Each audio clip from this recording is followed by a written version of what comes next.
Yo, what's going on, guys? Dewobs here. Welcome back to a brand new video here on the channel. Today we have the Marvel Rivals Season 2 patch notes officially released by Marvel Rivals, and this is going to be a lot of buffs and nerfs and changes. So let's not waste any time and get into it. And if you've been watching all the videos for Season 2, you might as well subscribe now because this is the most videos I've made in a day. So let's see. Captain America. All right. They do this thing where they always say this sentence at the start, and sometimes it's kind of goofy, but Steve will undergo some adjustments to his survivability, leading to a slight decrease in his overall resilience. So they reduced his health to 650, and they reduced the shield value of Living Legend from 400 to 350, so reduce his ult. Honestly, I think that's not going to change anything. Captain America is still going to be very, very resilient. Doctor Strange, they've decreased daggers of Danak damage per projectile from 18 to 16, and they've reduced the Maelstrom of Madness conversion ratio of dark magic to damage from 1.3 to 1.2. Okay, so they've just basically nerfed his damage, but I mean, I think that's pretty fair. I mean, Doctor Strange was very powerful anyway. Hulk, they've increased his base movement speed from 600 to 650, and they've reduced the cooldown for Indestructible Guard from 12 seconds to 10 seconds, and they decreased the minimum charge time for Incredible Leap from 0.7 to 0.5. So they're making him a lot more nimble, and they're allowing him to be more survivable since he has a lower cooldown for his bubble. For Magneto, they've increased the energy cost of his ult by 300, about 10%. Peni Parker, Cyber Web Cluster now has a chance to crit, reduce movement speed penalty while firing Cyber Web Cluster from 40% to 20%. And they've increased the base health from 650 to 750. Guys, they've just buffed the heck out of Peni Parker. The lower, the speed penalty reduction is huge because she's really slow while shooting, but also Peni Parker can crit now. And that health is massive. 750 is so much health. For the Thing, they've decreased the Embattled Leap's damage reduction effect for himself and teammates from 30% to 25%. Very minor change. And then finally, for the Vanguards, Thor's increased base health from 525 to 600 and increased base movement speed from 600 to 650. Honestly, that's pretty good for Thor, increasing his survivability and his movement. Now for the duelist. Oh, let's see what they've done here. So, Black Widow. They've added a new effect where Black Widow can now directly shoot after releasing the second kick of Edge Dancer after using Electroplasma Explosion. Okay, that is a lot to take in. So after the ult, she can then shoot directly after doing the second kick of her kick. So you can basically kick, pull them in, and then shoot them straight away. I mean, that's cool, I guess. That's a pretty nice addition to the ult. For Hawkeye, they've reduced the slow effect while charging the bow from 30 to 20%. They've increased the both instances of damage for Hypersonic Arrow from 50 to 55, and they've decreased the energy cost of his ultimate from 3,700 to 3,100 and improved the bow draw speed from 1.35 times to 1.5 times. So his ultimate, you'll get it way more often, and you'll be able to just pop the bow like rapid fire now, because I mean 1.5 times is pretty fast. Also, of course, his Hypersonic Arrow is just going to do a bit more damage. That's pretty nice. Let's see for Hela. They've enhanced her offensive power. They've increased the cooldown time for Astral Flock from 12 to 15 seconds. They've increased the spell field damage of Piercing Knight from 30 to 35. And they've decreased the cooldown time for Soul Drainer from 12 seconds to 10 seconds. Honestly, pretty fair changes. Nice, more explosive damage. And, you know, a slightly lower cooldown for her damage abilities, but a slightly higher cooldown for her movement. Human Torch. They've reduced the attack interval for Fire Cluster from 0.6 to 0.5, so you can throw Fire Clusters a bit faster, and the launch timing of the primary attack has been advanced. Okay, so primary attack will just fire faster, I think. And then they've increased the cooldown of Flaming Meteor from 12 to 15, but they've added a new effect. After releasing Flaming Meteor, immediately gains 75 bonus health, which will start to fall off 3 seconds later at a rate of 30 per second. So now, slamming down with Flaming Meteor will give you 75 shields. That's pretty nice. Honestly, that's good survivability. Obviously, Human Torch, if he dove in, there definitely was a chance that you were just killing yourself doing that. For Iron Man, they've slightly reduced his hitbox size, so be careful when you're shooting Iron Man, guys. And then they've added a new feature. He gains 100 bonus health when activating Armor Overdrive or Gamma Overdrive that will fall off 5 seconds later at a rate of 30 per second. So not only do you get the damage buff, you now get 100 extra health when popping that. For Iron Fist, they've reduced the bonus max health gained from Harmony Recovery from 150 to 100, but the slow fall-off rate of that health from 25 per second to 15. So you get less max health, but your health will fall off a lot slower, so you can maintain that health for longer. They've lowered the fixed damage from 10 to 9 for Yatji Chung Kun, and they've increased the percentage damage of the enemy's max health per strike from 1.7% to 2.1%. A very small change, but I think you will see a bit of a difference. And they've decreased the cooldown for Kunlun Kick from 12 seconds to 10 seconds. Let's see with Mr. Fantastic. I think they might have buffed the hell out of him. Okay, they've increased his base health to 375. They've boosted the damage of Stretch Punch to 65 and 75 to 80 while in inflated state. So he now does even more damage. His flexible elongation now has a new effect. The enemies within range now suffer a 35% slow effect, reduced flexible elongation cooldown time from 10 to 8 seconds. They've also reduced the elasticity gain from Elastic Strength, the passive ability, from 30 to 20, while the elasticity provided by Stretch Punch is increased from 5 to 8.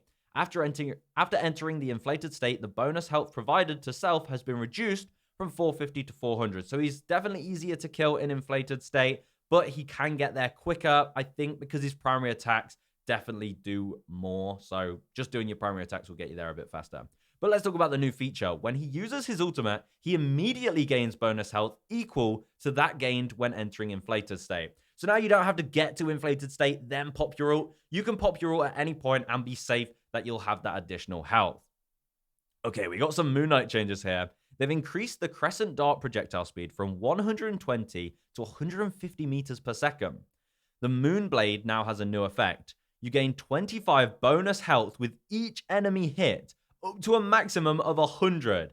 3 seconds after the bonus health stops increasing, it will start to fall off at 20 per second. Oh my goodness.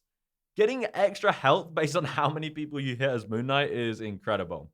They've also sped up Moon Knight's hook pull so that the startup time after hit from 0.4 to 0.15 seconds. So it's going to be really fast because that's the thing. It definitely did feel like you were stalling when you tried to grapple away, and you could very easily get killed from that.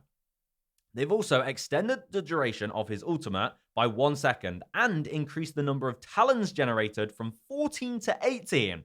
Also, the full speed of the talons has been enhanced.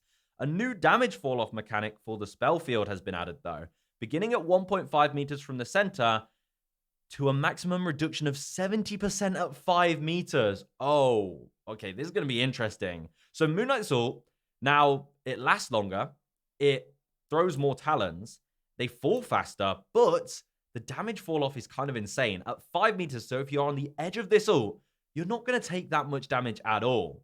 I definitely think this is going to be a big hit to his ult. We'll have to see, though. You'll have to be a lot more precise with it. I mean, his ult is definitely annoying. I've played a lot of Moon Knight, and I know how good his ult is, and it's just very annoying to play against.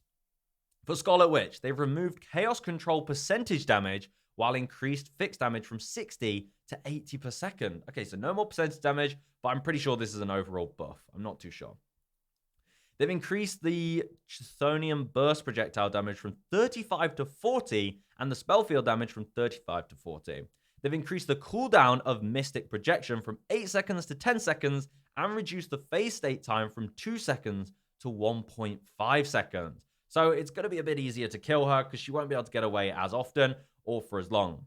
They've done a rework to the slow effect of Reality Erasure to start at 1.5 seconds instead of starting immediately, with a linear increase to 35% slow over 3.5 seconds.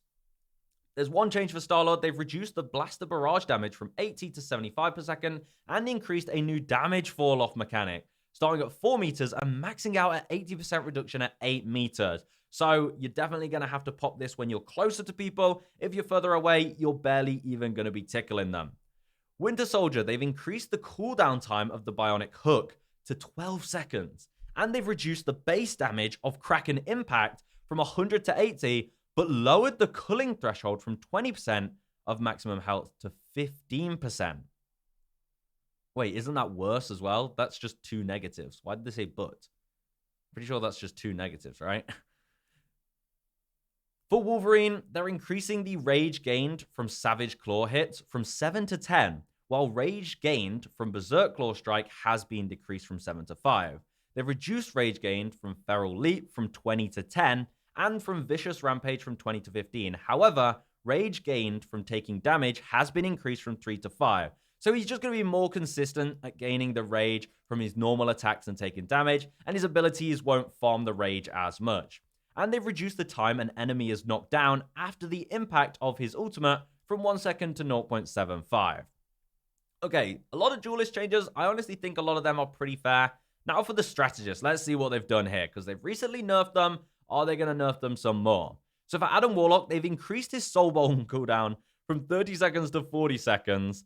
And for his ultimate, it now restores 30% of a fallen ally's maximum health instead of a fixed 100 health. Okay, so let's think. 30% of a normal squishy would be what 75. So for squishy targets, this is bad. But for tanks, this is good. Honestly, I think this is a fair change. Maybe if they made it 40%, it would be fair, because it would just be a buff for the Vanguards. But I think this is a fair change. For Cloak and Dagger, after the ultimate, the duration of the first 3 healing zones will no longer be calculated separately. Instead, they'll remain active until the duration of the final healing zone ends, at which point all will be removed together. I like this change. Honestly, it was really annoying as someone who's not Cloak and Dagger to try and remember which one of the paths went down first. So this is better. Basically, all the paths will go down, and then they'll wait until the last one goes, and they'll all disappear. Very nice, nice and consistent, easier to follow. For Invisible Woman, the maximum shield value of Guardian Shield is now 250 instead of 300. For Loki, they've increased the regeneration domain cooldown from 25 to 30 seconds, so his beacons aren't going to be as readily available. They've reduced Mantis' health from 275 to 250, and the effects of Healing Flower and Allied Inspiration can now be stacked up to a maximum of 16 seconds. Wait a minute. Does that mean you can... Wait. You can... Oh, okay. No, this makes sense. So you can't stack damage boost to give more damage boost, but you can pop 2 damage boosts on someone, so then it will last longer. So then if you don't see them again, they'll still have the damage boost for way longer. You don't have to wait till it runs out, then pop it on them again. That's actually a really nice change. For Rocket Raccoon, they've decreased the healing area of repair mode spheres from 70 health to 50 health per second, but they've added a new effect of one-time healing of 55 health to allies hit. Projectile speed reduction has been increased from 4.5 meters per second to 7 meters per second. Okay, that's an interesting change to his healing. They've also extended the cooldown for his jetpack dash from 6 seconds to 10 seconds and reduced the dash distance from 10 to 8 meters. So if you're a dive character, you're going to like that because it's going to be a lot easier to get Rocket off guard. And then for his ultimate, the damage boost... Wait, they've reduced the damage boost from 40% to 25%, but they do have a new effect.